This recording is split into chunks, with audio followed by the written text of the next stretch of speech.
Good afternoon, everyone, and welcome to today's webinar, Managing Subscription Royalties. This is the second of of 5 planned coffee break webinars that we have scheduled for this June through the end of the summer, including 3 more rights-related webinars that we'll be talking about at the end of the program. As you probably know, if you come to this webinar, the topic of subscriptions has become a very common one, even for book publishers. Services like Safari and Scribd have been doing this for quite a while. Kindle Direct can certainly be considered a subscription platform of sorts, and Cengage, the educational publisher, has also been offering content in a subscription manner. Today, we're fortunate to have with us Paul Gore, who's Senior Vice President and General Manager for Enterprise Systems at Fidel. Paul has actually been really helpful in architecting the 4 webinars that we're planning this summer on the topics of rights, with very specific focus today on managing subscription royalties. I'm your host and moderator, Brian O'Leary. I'm the Executive Director of the Book Industry Study Group. Paul and I had a conversation that kind of added a lot of depth to it, but we wanted to talk today about 5 specific challenges and best practices with respect to managing royalties for subscriptions. And you'll hear from Paul in a lot of detail on the importance of understanding whether you have the rights to sell a subscription or to include content in a subscription model. He wants to talk about compensation models that govern how authors are paid. The importance of determining how to manage usage for subscription products, and there are a number of options. Managing royalty accounting to accrue for future liabilities. Publishers need to take that responsibility on from the outset. And the importance of producing royalty statements that connect to the products themselves, including provision of some usage information or related to statistics that make sense in a subscription model. So with no further ado, I'd like to turn you over to Paul just to talk about the first of these, which is, do you own the rights? Great. Hello, everyone. This is Paul Gore with Fidel, happy to talk with you today about some perspective or viewpoints with regard to managing subscriptions. With regard to the first question, and thank you, Brian. But with regard to the first question, do you own the rights? It's really the elemental question that you start with. If you're preparing to produce products or to publish products that are going to be enabled on a subscription platform, you need to understand, do you have the rights from your authors and from your rights holders to publish their products or their work on your subscription platform? So there's a lot of variables to this. The best place to start is that if you have your rights in a system today, scan that system, pull data out, pull reports out to determine what rights you have and to see if that will work for you. Now, in many cases, the type of rights that you require may not be represented in the system. So, and they may not be represented for the same products that you're trying to put up on the site. So you need to look at both the primary work as well as elements within the primary work. So in other words, if you have a product, a book product that you're producing, you need to check whether you have the rights for that in certain markets for subscription or for the uses that you're going to have for that. And then in addition, there may be content inside that product that you also need to check and double check for rights to make sure that you can use them in a subscription mode. If you do have the rights, or whether or not you have the rights, you definitely will want to prioritize your opportunities. You'll definitely want to be going for your high value content first.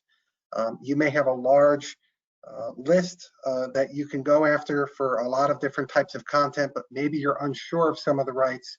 So what you can do is prioritize to the high value content first, as well as where you don't have your legal or compliance constraints. There is a longer process of going out to your rights holders and explicitly getting the additional rights you need for the platform or platforms that you plan to put the subscription products onto. But the idea is, what's your tolerance for speed to market? Do you have terms that are eligible for these uses, and so on. So now what we also find in that first topic is that in your systems, you might have a system that has, say, a royalty system in place, and many royalty systems are really calculators, and they will calculate based on the rights or what they think the category of sales are. That's a good starting point, but it doesn't always tell you what your actual rights are. So you have to be careful if your royalty system is strictly a calculator or if it's also used for rights purposes. Thank you, Brian. So, so once you have the rights and you've secured that you do have the right to do this, or that it's within your tolerance to put these products onto your platforms, you need to build out the, make sure you have a compensation model built out and ready to be handled for your authors. So, you know, do you have rates in place? You know, are they rates that have been agreed with the author? Are there other terms that are part of the negotiation when setting the rates for how the authors are going to be compensated for the use of their product on the platform?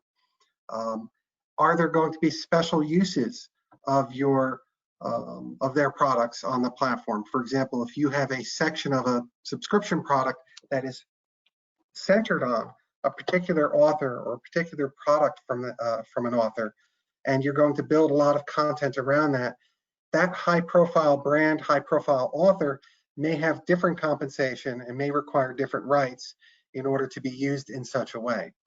So, and finally, when you get to the actual calculations, you know, all the complexity that occurs in publishing applies. However, if your current compensation is based on suggested retail price, you know, units times list price times quantity, it starts to get pretty complex because you don't really have the same quantity, because the quantity might be a reading of a certain number of pages or accessing a particular document, which may or may not be the same as the actual sale of a book in the traditional sense.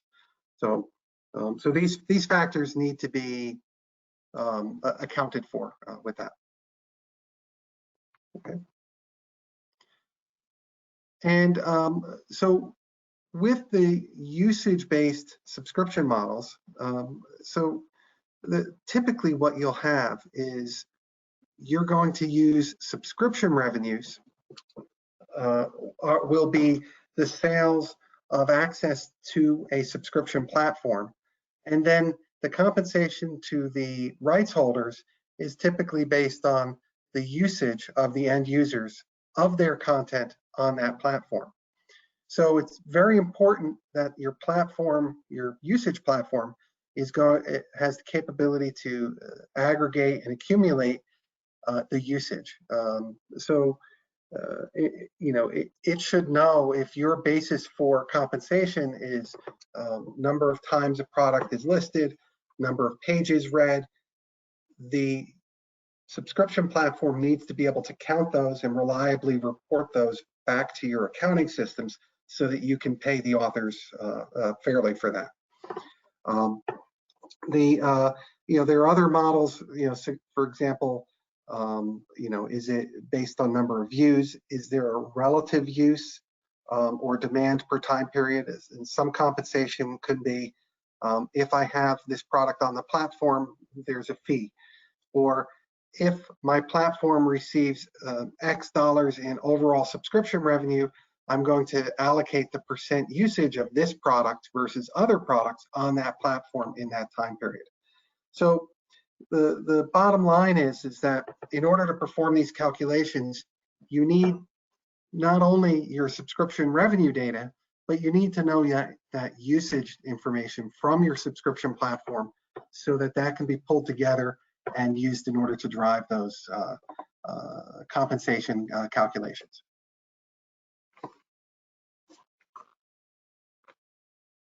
Okay, so now from a royalty accounting perspective, so we're going a little back office here, but from a royalty accounting side, the model works can have some special aspects to it. So, for example, there may be a timing consideration where the sales of your subscriptions to your platform may occur at one point in time, and the usage of the content against that platform does not occur until weeks or months after the sale of the subscription.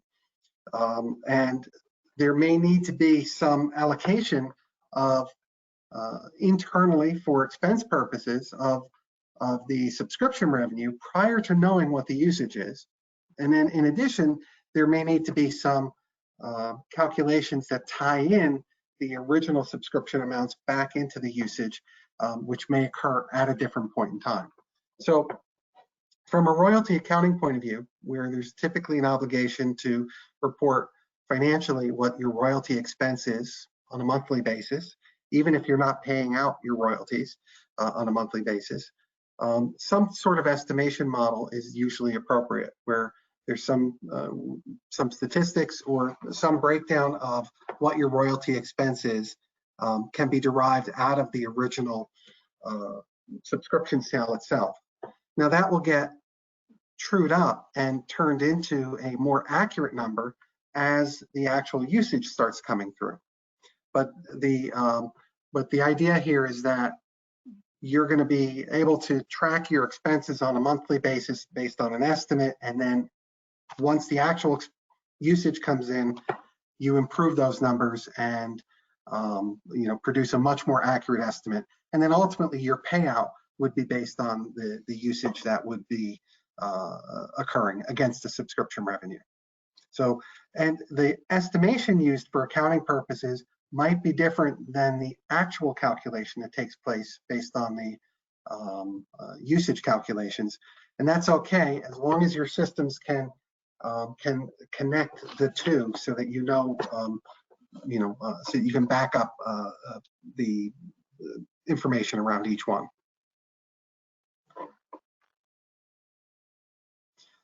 And then finally, with regard to the royalty statements, there's typically some extra information that needs to be provided to the authors when they do receive the royalty statements. They're going to want to see some connection for transparency purposes. They're already going to be concerned that they're being compensated fairly. So it'll be important to connect, if possible, the subscription revenues to the products sold, or to connect the usage as part of the royalty statement itself. And it should be able to be shown, within the same royalty cycle that they're receiving royalties for physical, publishing sales. Another aspect is, as these new programs are put in place, we've seen it beneficial to some publishers to consult with author associations or critical authors to make sure that they're taking their feedback on how they need to see their statements, what type of data to see on that, and how to make themselves comfortable that transparency is in place. So, and then finally, there's some other questions that need to be considered as part of the model, which is, how do you deal with subscriptions that may be sold, but the products are never used? Is there compensation to authors? How does that work? Or how do you handle situations where you have disproportionate credit? It's not necessarily usage-based, but you may have certain key brands, key products that receive different levels of compensation or different levels of credit for the usage, as opposed to other brands that may be on the same subscription platform. It can vary. There are a number of platforms that are very even and balanced, but there are other special situations where there are products that are subscription products that are built around those key authors and brands. I'll pause for breath for a moment and see if Brian wants to kick off the discussion further, or pose questions, or open it up.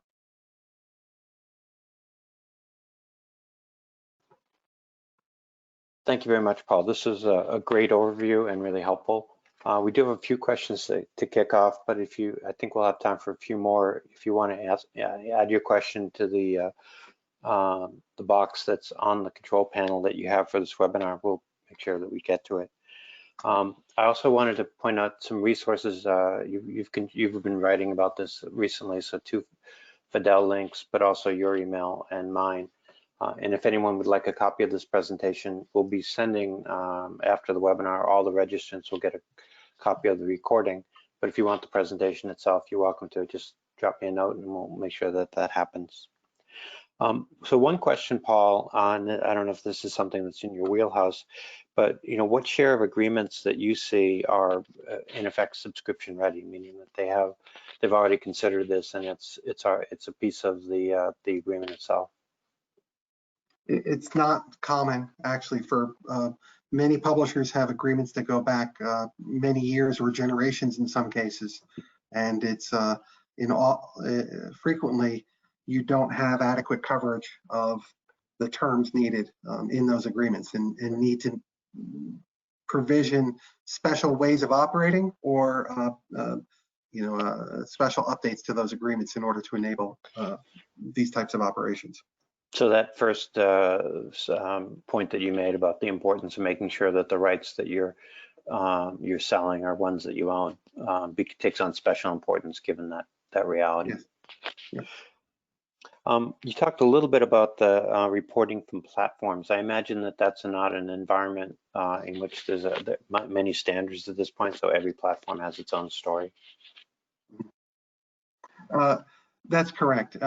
We're seeing a few trends coming out, but it's mostly the trends are really very practical approaches to this. Conceptually, we've heard a lot of very involved concepts on how compensation might work, but what we're seeing in reality is that it's usually a pretty straightforward process is put in order to be manageable on both ends, both from the publisher's end and understandable from the author's end. So, but a common model is one that uses that pure calculation of usage as applied to portion of activity on the particular subscription platform. And are the subscription platforms providing reports on a calendar that matches what royalty reporting typically is done? You usually have to make those arrangements. So a lot of the subscription platforms are, these are the special sauce for a lot of publishers, and there's a lot of investment that's going into them. Usually if you account for that as the platform's being built, that you're going to need to compensate based on the activity in the platform, then you can definitely pull that information out once the activity occurs. Yeah, it sounds like a pretty important consideration as you begin to work. And I imagine also if you're a publisher of, say, Cengage, you're working that out internally, but for external relationships, it's a different story. Yep. You mentioned expenses, and I think you and I talked about this. Just when you say expenses, you're talking about the royalties that are paid to authors. So accruing for those expenses is accruing for the royalties that an author might be due. Correct? That's correct. And I'm not sure. Yes, I'm talking about the accounting of the royalty expense. Part of the cost of sales or the cost of producing a product. Yeah, and that's not new work to publishers, but it's new in that you're not necessarily sure what the usage might be or some of the statistics might be that's driving that accrual. That's right. Some of the old ways of doing it no longer apply. So in the old ways, you could run sort of a trial calculation. You run your sales through your royalty calculations. It produces an accrual, and you can accrue your expenses. In the new world, you might not have the data points you need at the time that you want to accrue those expenses. So that's where the estimation requirement comes in. And it sounds like you may, at least starting out, in the first year, perhaps more than a year, you're not going to have much experience on which to base that. Is that fair or? Yes, although the BizDev people that I've worked with, they do have some pretty good going in assumptions for their business models. They would have built a business case on how it's intended to work. Yeah, well, that's actually encouraging. And I think important that because there are parallels obviously in existing accruals for rights and royalties, but also in things like reserves for return product, for physical product. That there's always a little bit of estimation in that. Correct. Yes. Chris Kleeman, who's, as you know, is chair of our rights committee, is asking that you mentioned that some author comp can be tied to inclusion of an author's title on a platform, in addition to usage royalties. Is it possible to say more about that? Yes, so there may be multiple facets of how a product is used on a platform that can drive compensation. So, for example, just the placement of the product on the platform may require certain reporting back that says your product was available on this platform for this period of time, and regardless of the number of uses, there's some compensation that's based on that. $10 for the per month that it's on the platform. I'm making up a number, and that may be additional to other calculations that may take place. For example, when the product is actually used, maybe a different calculation than that. And that would be attributable to, would it be fair to say, premium content or content that's likely to provide an anchor for a subscription platform, or can it be applied more broadly? Yes, that would be typical examples, yes. Yeah.